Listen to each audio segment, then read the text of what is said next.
Okay, this is the last hour of Physics 1C for... Oh, my mouse is stuck. I can't get it. Can't get it back. Oh, there it is. Okay. Last hour of Physics 1C for March 2nd, and we're going to continue solving this problem that we started last time. We've got this cylindrically symmetric charge distribution, and we've drawn a cylinder around it. That cylinder, to remind you, is what we call a Gaussian surface. It's this thing right here. It's a Gaussian surface. I'm often just going to refer to it as a Gaussian, but it's a Gaussian surface. And yeah, we want to use it to find the electric field at a distance r, so some distance right here r, away from the surface. And I believe we have everything we need to do that now. So we're going to apply this equation now.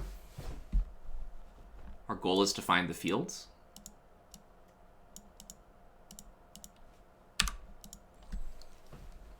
And the way we're going to have to do that is we're going to have to look at the flux through the top surface, the flux through the bottom surface down here, and the flux through the curved surface. We'll have three different things, right? So let's go through those one at a time. The flux through the top. We said this before the break, but I'll ask again to see if you remember. Can someone tell me what's the flux through the top surface going to be in this case? 0. Zilch. Yeah, because what we're going to end up doing is we're going to have an EDA, and we notice that at every point along the top surface, the electric field either points to the right or the left, but regardless of how it points, the dA vector always points up, which means the angle between the two of them is cosine 90, or the angle between them is 90, so that you do the cosine of 90, so you get 0. And then what about the bottom? Also the same, for the exact same reasons. Okay, so we know those two don't actually matter, and realistically, if I'm going to do this properly, I need to get rid of that circle, because it implies you do the whole surface, and we're only doing one piece, right? So take the circle off. The flux through the curved portion, though, what is that going to be equal to? Now what we can do is our integral is going to become just E times dA, and then we look at the curved portion of our surface here, and we notice that the angle between the electric fields, which points, this is the green lines are the electric field, right? So that, for example, is an electric field line. The angle between the electric field and the area vector at that location is 0. And that's true everywhere along our curved surface, no matter what we choose, right? Our dA vectors, even when we look at it from the top-down view, the dA would be pointing like this, always out and away from our surface, right? So the angle between the two of them is 0. So this multiplied by cosine 0. Now, the next step of this is the part that I feel like is always going to be kind of tricky. But just ask the question. What do you think the difference between the electric field, let's say, at this point here is, compared to this point above it? Do you think the field's going to be the same, or do you think it's going to be different? I think it will be the same. Yeah, why would it be the same? Symmetry. Yeah, symmetry, right? That's the easiest thing to say. It's the same distance away. Your intuition should probably tell you that as you get farther over here, the electric field should get weaker. But if we look along a cylindrical surface, the surface of a cylinder, every single point is the same distance away from the line of charge. So it should be the case that the electric field is the same everywhere. And that allows you to do exactly what we did in the very first one that we did. You can pull the electric field out of the equation. Like I said, this is basically always going to happen in these problems. This equation I think looks very intimidating. It is very intimidating, because you need to draw a surface. You don't know what it's going to be, like prima facie. You don't know before you do the problem what the surface is going to be. So you got to pick it. But if you pick it properly, then this will always happen. One of two things. Either you're going to get 0, so you don't have to actually do the calculation, or the electric field is going to be the same at every point along your surface, in which case you could just pull the electric field out, and what you're left with inside is just the surface integral of dA. And of course, cosine 0 is 1. And this should be very easy to calculate, because there's no function inside of it. It's just the integral of dA, which means it's the total surface area of the curved portion of the surface. right? This ends up being E multiplied by the area of the curved portion of our cylinder. Not the top or the bottom, just the curved portion of the cylinder.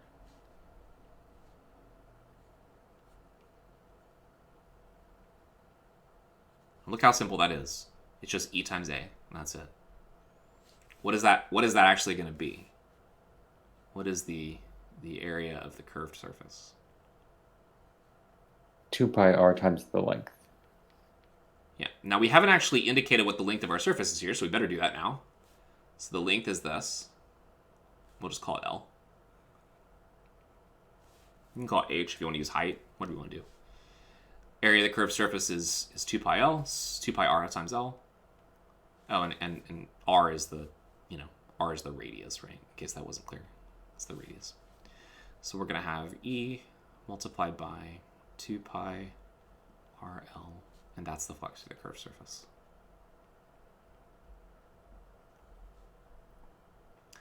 So now we go back and we can finally use this piece of the equation. Okay? When we added up all of our flux, what we got was that the electric flux is equal to the flux through the top plus the flux through the bottom plus the flux through the curved surface. That covers our total flux, right? There's no other pieces. And all of that together ends up being equal to the electric field multiplied by 2 pi times r times L. And again, our goal is to solve for this. So we're not going to worry about plugging anything in for that. That's ultimately going to be what we look for. Gauss's law tells us that this should all be equal to the amount of charge that's enclosed by our Gaussian divided by epsilon naught. So the only thing left to do is to calculate that part right there. How much charge is actually enclosed by the Gaussian? And this can be quite difficult to do in any given problem. Often it will be harder to do than this. That's the funny part about this equation, is when you look at it, it seems like this piece in the middle is the hardest part. But when you do it properly, it's actually the easiest part, because you never do the integral, you never have to worry about looking at bunch of different angles. It just almost always simplifies down to something like this, E times A. Or you get 0, basically, right? The hard part often is calculating Q enclosed. So what do you all think? Think about it for a second. Reread the problem. Charge of infinite length and constant charge per unit length lambda. How much charge is actually enclosed by my Gaussian surface now? Lambda L. Okay, so you're saying that it's equal to lambda times L. Why would it be equal to that? Lambda is the charge per unit length, so we need to multiply it by the length that we're taking. Yeah, exactly. So for example, if, just to give some numbers to make it easier to understand, if lambda was equal to 4 coulombs per meter, and we chose the length of our Gaussian surface to be equal to, let's say, 15 meters, then how much charge would be enclosed? It would just be the number of coulombs per meter times the length, right? Or in this case, 60 coulombs.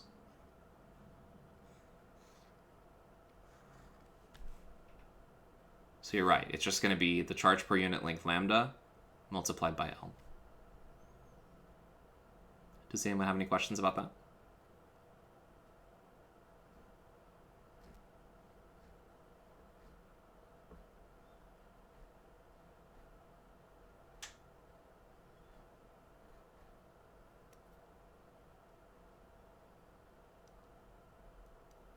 All right, so let's plug it in and get the answer. So we have on the left-hand side E times 2 pi r times L. On the right-hand side, Q enclosed becomes lambda times L divided by epsilon naught. And look what happens. The length cancels out. It kind of has to, because in order for, let's say I do the problem and then like 3 of you do the problem, if we're all going to get the same answer, it can't really matter what we choose for the length of the Gaussian surface, right? That was arbitrary. It's completely arbitrary what we chose. So it kind of has to go away from the calculation. That will commonly happen in these situations. So after we do that, we basically just divide both sides by 2 pi over r. And hallelujah. And we get the answer, which is the same answer that we got when we did this in the previous chapter. But I would argue that the way we got here really is a lot simpler. The electric field ends up being equal to lambda divided by 2 pi epsilon naught, all of which are constants. And then the functional dependence is r, basically like this right here. And we can even go farther because we know that it's a radially symmetric situation. We could even put an electric field vector in there if we want to by multiplying it by r hat.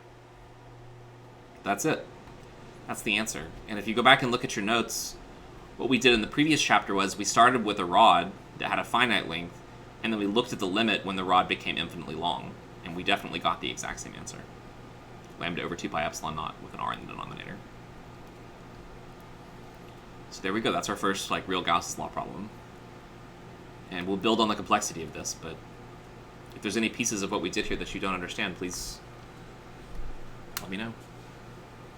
Feel free to ask some questions. I'll stop for a second. Professor? Yeah. When you were deriving it, you took away the circle from the double integral. Why was that? Okay, so when I write this symbol, let's go back. So this circle right here is like our limits. It means perform this operation over the entire closed surface, the whole thing. The whole closed surface is this. It's the sum of the flux through the top, the bottom, and the curved surface, basically, right? So when we're doing any individual one of those, like here, it's not the whole surface, so I didn't put the whole circle on there. That's why. Thank you. Mm-hmm.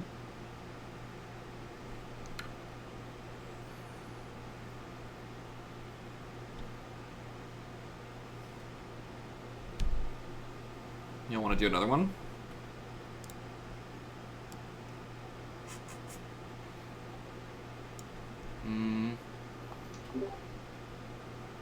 What's up? Does someone have a question? No, I was just gonna say, yeah. You probably quickly go through another one just to make sure. Oh yeah, we're gonna need to do at least 4 more of these to really cover all our bases, so to speak. This is probably the easiest one. I say probably. The other ones may seem easier to you now that we've done one, but we definitely got to do a few more. All right. So the next one we want to do is a spherically symmetric charge distribution. So what we have here is an insulating solid sphere. Insulating. These kind of words become really important in these problems, as you'll start to see. The fact that it's insulating and not conducting is going to completely change what the answer is, and we'll talk about that at the end. All right. An insulating solid sphere of radius a has uniform positive volume charge density rho.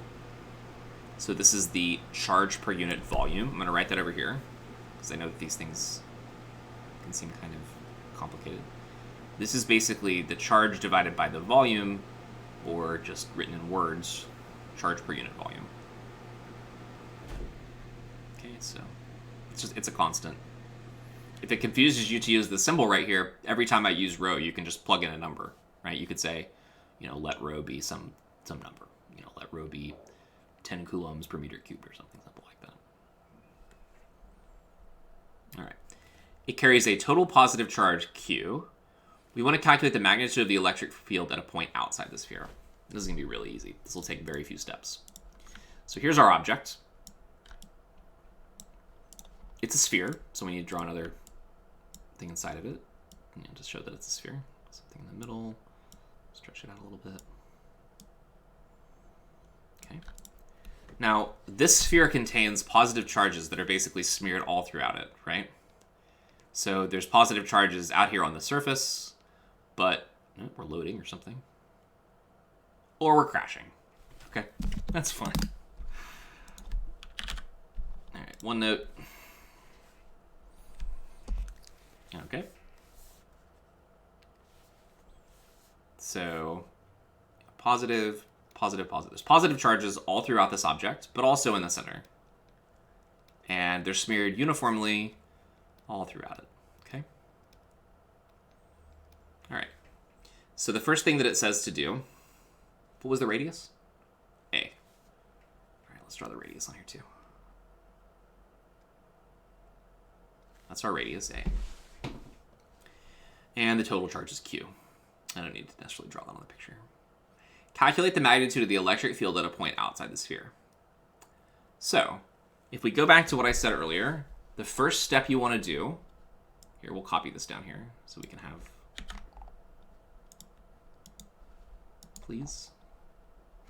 It's not going to let me do it, but we'll just do like that, I guess. Okay. So there's our kind of setup for how we want to solve these type of problems. Draw the electric field lines if you can. What does everyone think the field lines are going to look like for this sphere? Outside. We only care about outside for now. Radially Nothing going outside. outwards. Yeah, it should be something like this, right? I mean, it's a... oh, whoops. Made it a little too long, didn't I?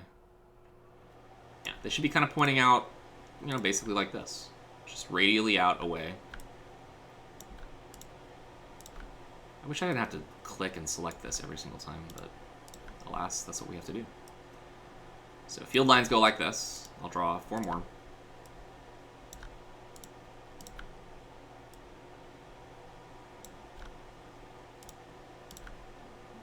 Now I'm only drawing the ones outside for now.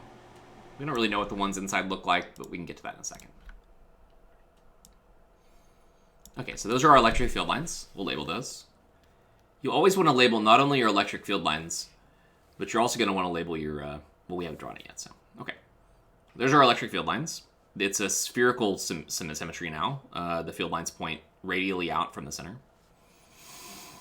Next thing we need to do is we need to choose a Gaussian surface that simplifies our calculation, right?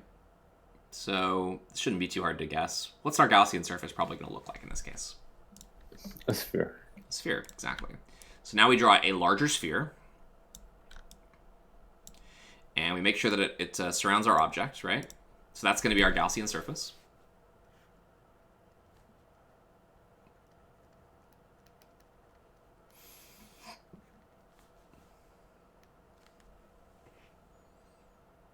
The next thing we want to do is to draw our dA vectors associated with this. So everywhere that I've drawn an electric field line here, I'm going to come on here and say, okay, there's going to be a dA vector that points basically like this. That looks awful. It should be pointing basically parallel, right? Because the dA vectors basically point out and away from our surface. Yeah. Okay, so that's a good choice because all of the electric field lines point in the same direction as the dA vectors, right? This one should really point, you know, directly this way, but I made a mistake. So, are you gonna let me click that? There we go. Click. There we go. So that's a good choice, right? All right. And now we're done. Now let's use Gauss's law. Okay, Gauss's law states electric flux is equal to surface integral over the entire surface, i.e. over the entire Gaussian surface of E dot dA, and that this is equal to Q enclosed divided by epsilon naught, where this is the amount of charge enclosed in the surface. Now in this case, we can do this very quickly. What is the total amount of charge that's enclosed by our Gaussian surface?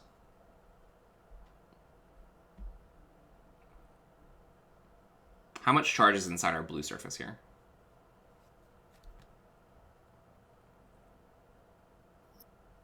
Would just be Q, right? Big Q, yeah. Total positive charge Q. Our Gaussian surface encloses the whole charge, not half of it, not a quarter of it, the whole thing, right? So the right-hand side of our equation is just what we call just Q. Just how much ever charge you've got there. The left-hand side, what we know is that the electric field and dA at every point along our surface are parallel to each other, so we could rewrite it as EDA. And in addition to that, we can factor out the E. Oh, I left one piece out of our picture here. The radius of my Gaussian surface, my bad. The radius of the Gaussian surface is R, by the way. Because we're calculating the magnitude of the electric field at a point outside of the sphere. I'm just going to define that distance to be R. Okay, same direction. This becomes EDA. What happens next?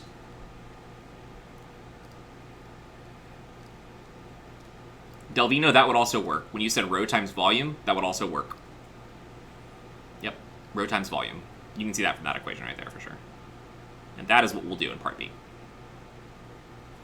So, yeah, it just becomes E times A. And why? Well, because the electric field pops out, because at every point along our surface right here, it's the same distance away from the center, so there's no reason to believe the electric field shouldn't be uniform over that region. I'm doing more steps than I really need to do here, right? Like, we could have just said it was E times A from the very beginning. But I think it helps to see all the steps. Certainly there'll be problems when it won't be that simple. So there we go. E times A. And what does A represent now? What A is it? The Gaussian sphere. Yeah, it's the surface area of the Gaussian. Our Gaussian was a circle. What's the surface area of a circle? Oh, sorry, surface area of a sphere. Our Gaussian was a 4 sphere. pi r squared. All right, so you might notice that we actually did this calculation when we were first deriving Gauss's law. So E times 4 pi r squared is equal to Q over epsilon naught. And what that means for our answer is that the electric field is going to be Q divided by 4 pi epsilon naught times r squared. This is exactly the same result you get for a point charge. So it turns out that whether you have a point charge or you have that charge smeared out over a sphere, you're still going to get the same result once you're outside, okay? This is for region where r is greater than a, where a was the size of our object. And again, it's the exact same answer you would have gotten for a point charge, right?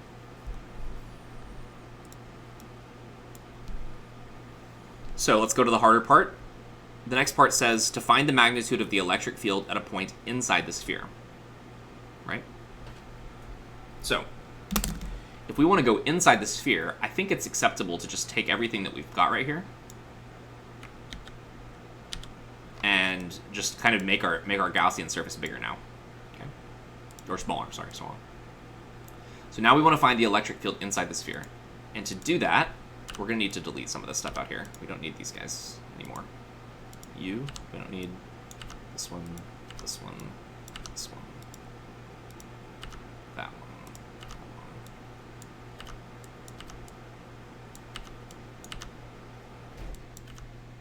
So all we got to do, I'm going to make the picture bigger because I don't want to be drawing things that are super tiny. Okay.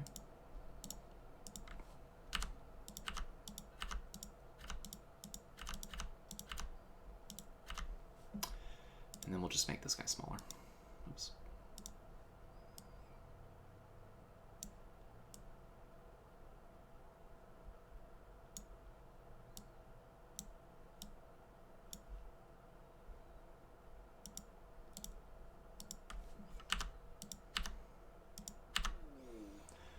So that's our new Gaussian surface. And in addition to this, what I really need to do now is I'm going to need to extend my electric field lines all the way back to the center of my object. Now, is it reasonable to think that these electric field lines would just point all the way straight to the center? I think it is. It's a sphere, and, you know, it seems reasonable that if the electric field lines point out and away on the outside, they should probably do the same thing on the inside.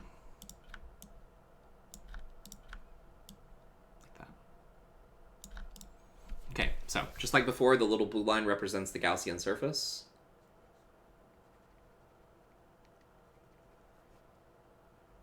It's going to, again, have a radius that we're going to define as r. This is going to start getting really messy in here. But I think that's one of the last lines that I actually have to draw inside of there. So the radius of our Gaussian sphere is r. The other thing we do need to draw in here is the direction of our dA vectors. They should point like this. And now we can go ahead and we can apply Gauss's law again.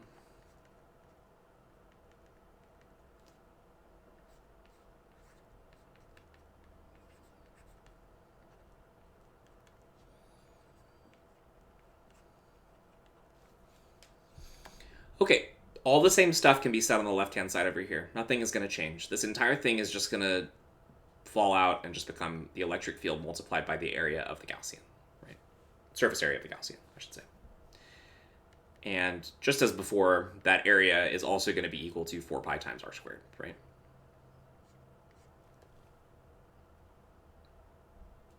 The right-hand side is the thing that's going to change.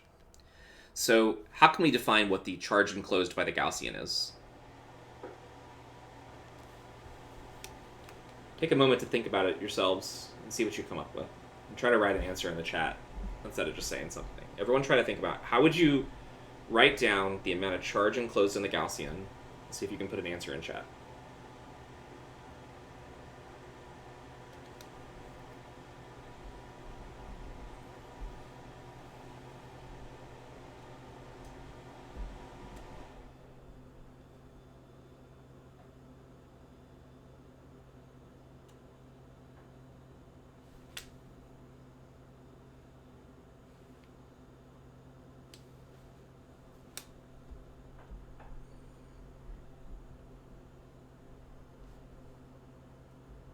Can you write that in terms, Delvino, that may or may not be right, but can you write that in terms of like some of the symbols in the problem?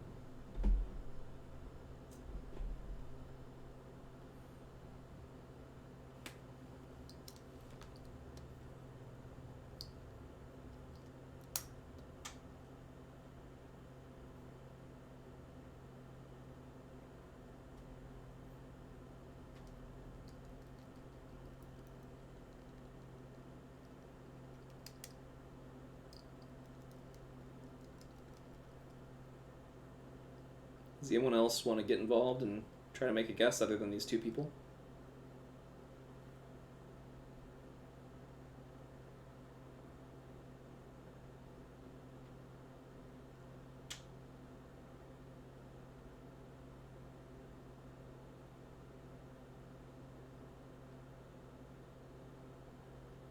It seems like everybody agrees, but it also seems like only 3 of you really understand what's going on.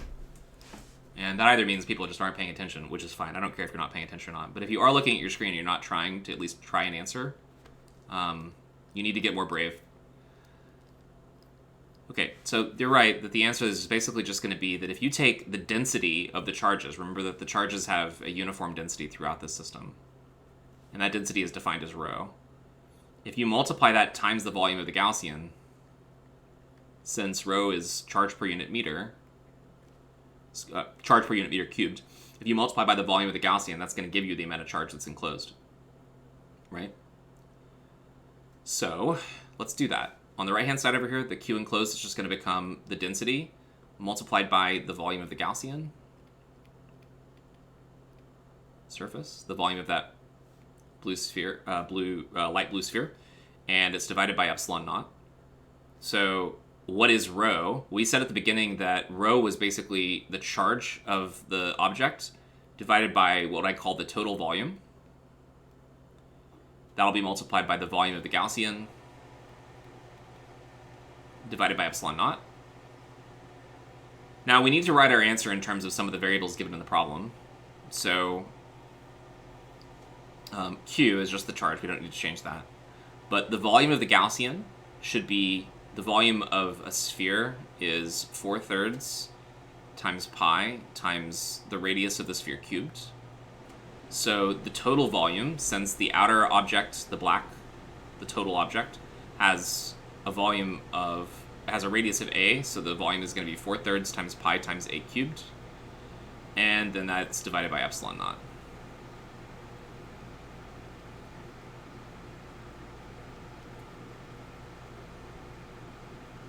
So a lot of stuff cancels out.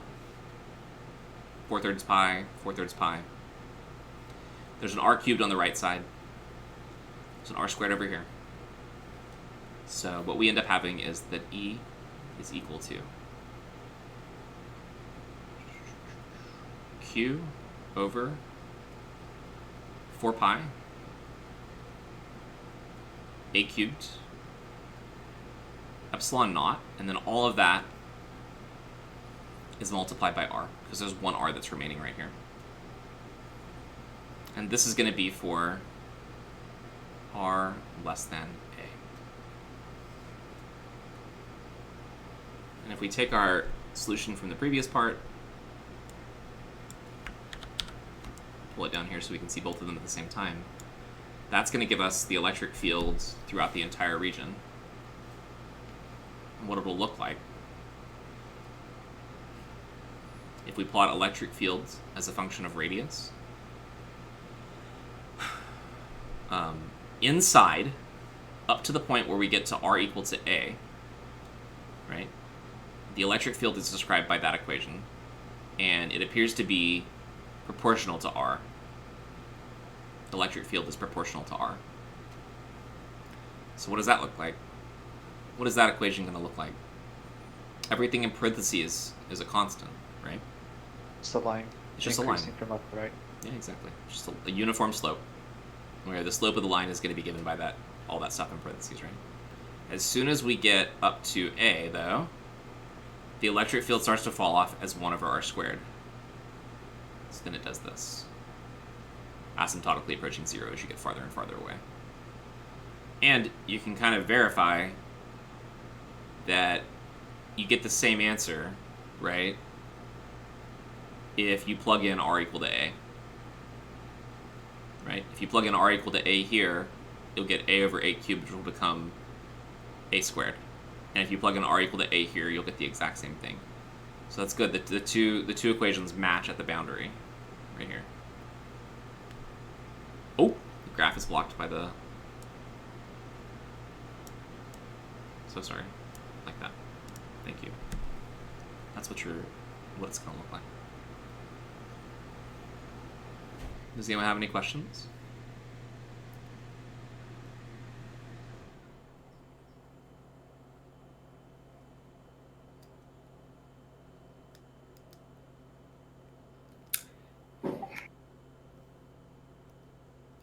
So if this was a hollow sphere, then there would be no flux through a surface inside a hollow sphere. You're right. So if we changed our problem again, and I'll tell you one thing that would change that would make that work. If this said a conducting sphere, what we're going to learn probably next time is that if you have a metal sphere, okay, so if you take if I take a conducting sphere instead of an insulating sphere, so if this is metal, and so I'll just do this the way that we'll learn it anyway. Suppose that I put a positive charge on here, right? And let's say I try as hard as I can to just put it right there, right? Suppose I place another positive charge really close to it. And say that those are the only, like it's neutral except there's a +2 extra charges on it, right? If it's inside of a metal, what are these positive charges going to tend to do?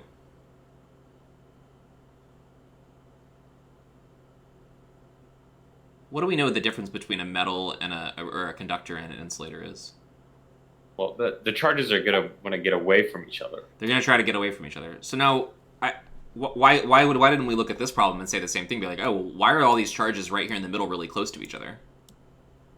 Well, the reason why is because if it's an insulator, it's possible to have your charges kind of fixed in place. Okay? It's possible that your charges are basically fixed in place, and they don't really move around very much, right? So that's why you can have this uniform charge density.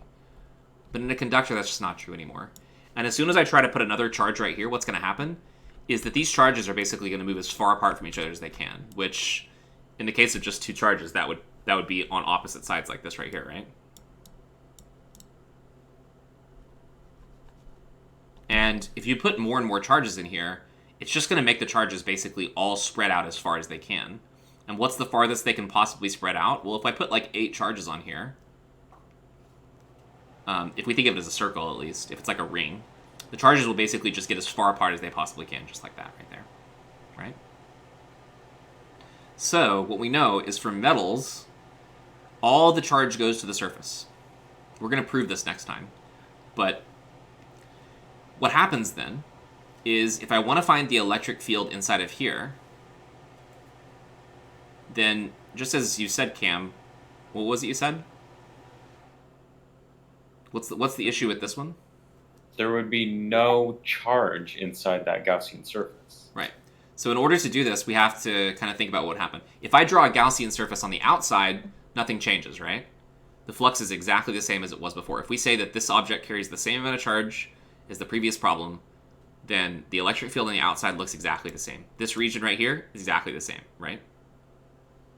As long as you're outside. But the moment that I try to draw a Gaussian surface on the inside here, no matter how big I make it, as long as I don't make it so that it goes outside the surface, right, it will never enclose any charge. And because it never encloses any charge, by default, the electric field on the inside has to be 0. Everywhere. Doesn't matter where you are. At every point inside of this object, you're never going to enclose any charge until you get right up to the edge of the surface. And so as a result, the electric field inside has to be 0. Now, there's other ways that you could prove that the electric field inside has to be 0. For example, if I were to take, let's use a negative charge, I guess. If I were to take like a negative charge and place it right here at the center, this negative charge is going to be attracted to that one, right? So it's going to feel a force that pulls it that way. But there's an equal positive charge on the opposite side that's going to pull it that way, right? So the net force on this object is going to be 0, right? Because everywhere that I could choose, there's always going to be something to pull me both directions. So the force on this object would be 0, right? Well, what happens... Sorry, is that clear to everyone? That if you go right at the center, that this charge would feel 0 force? That should be pretty obvious, right? Just from the symmetry. What's not so obvious is what happens if I take and I put a negative charge right here. So now what happens is that, let's just think of this charge and this charge to start with. Now what happens is that this negative charge right here is going to feel a force that's going to draw it towards the positive charge right here, right? It's going to want to be attracted to that. And that attraction is going to be very, very strong, right? Now when I compare that to the positive charge over here on the other side, that charge is really far away by comparison, so the force is not going to be quite as big, right? And now you might start to think, well, it seems like this object should be attracted to the positive side over here, right? But it turns out that it still will feel 0 force. Can anyone tell me why that would be the case? Apart from the fact that I told you the field inside is 0. How can I now make an argument that these closer charges aren't going to overwhelm the object?